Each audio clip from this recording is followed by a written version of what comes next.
आज के इस वीडियो में हम बात करेंगे प्रतिरोधों का संयोजन।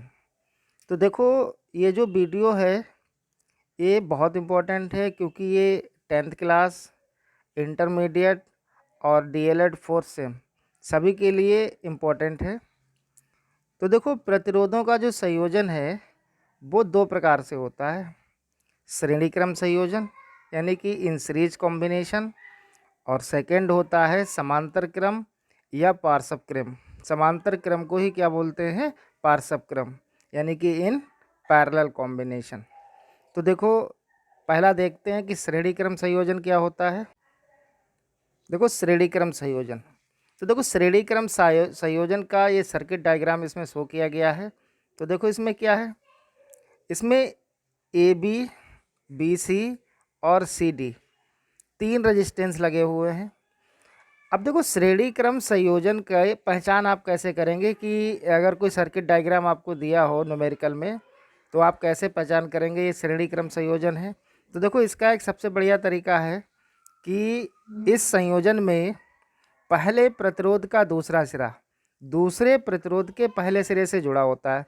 तो देखो, पहला रेजिस्टेंस क्या है हमारा?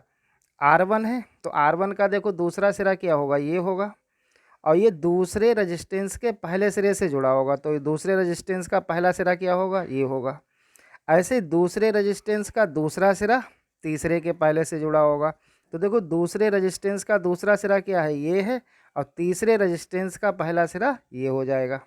तो इस प्रकार आप पहचान कर सकते हैं कि ये डायग्राम या न्यूमेरिकल में जब आता है तो आप पहचान कर सकते हैं कि ये श्रेणी क्रम संयोजन है या समांतर क्रम संयोजन है।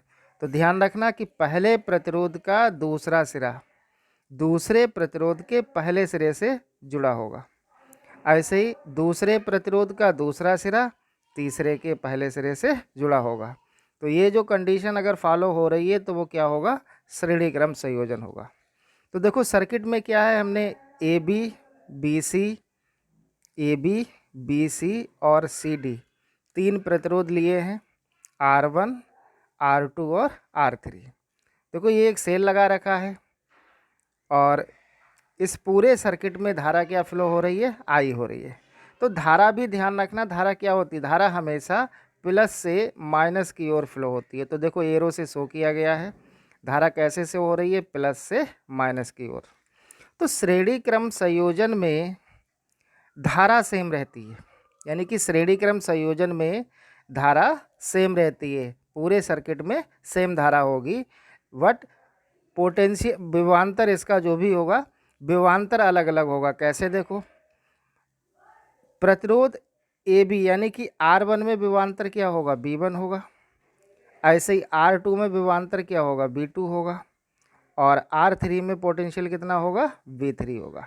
तो श्रेणी क्रम संयोजन में धारा समान रहती है, लेकिन विभवांतर प्रत्येक प्रतिरोध के अनुसार अलग अलग होता है। तो देखो, ये हमने लिख रखा है यहाँ पे। तो क्या कह रहा है? इस संयोजन में सभी प्रतिरोधों में एक ही वैद्युत धारा बहती है, यानी कि धारा समान रहती है। श्रेणी क्रम संयोजन में धारा कैसी रहती है? समान रहती है, परंतु उनके सिरों के बीच विभवांतर प्रतिरोधों के अनुसार अलग अलग होते हैं। चित्र में ए बी सी डी तीन प्रतिरोध श्रेणी क्रम में लगे हैं। तो मान लेंगे कि माना इनके प्रतिरोध R1, R2 व R3 हैं, और इन तीनों का जो तुल्य प्रतिरोध होगा वो क्या होगा? R होगा। इन प्रतिरोधों में धारा I बह रही है तथा इनके सिरों के बीच विभवांतर, यानी कि पहले प्रतिरोध का विभवांतर क्या होगा? या हम बात करें ए बी भुजा का विभवांतर क्या होगा? B1, और दूसरे रेजिस्टेंस R2 का विभवांतर होगा B2, और तीसरे रेजिस्टेंस R3 का विभवांतर कितना होगा? B3 होगा। तब प्रतिरोध की परिभाषा के अनुसार, तब देखो प्रतिरोध की परिभाषा से क्या होता है? ये होता है B बराबर IR। तो B1 बराबर क्या होगा? IR1, B2 बराबर IR2, और ऐसे B3 बराबर क्या होगा? IR3। अब देखो, धारा समान है, आपने भी पीछे देखा था कि श्रेणी क्रम संयोजन में धारा समान रहती है और विभवांतर अलग अलग होता है। तो ऐसे ही क्या हो जाएगा, B1 बराबर IR1, B2 बराबर IR2 और B3 बराबर IR3। तो इस पूरे समीकरण को 2 मान लेंगे और B बराबर IR को समीकरण 1 मान लेंगे। यदि बिंदु A व D के बीच विभवांतर B हो तो देखो टोटल विभवांतर निकाल लेंगे तो ये क्या होगा, B बराबर B1 plus B2 plus B3।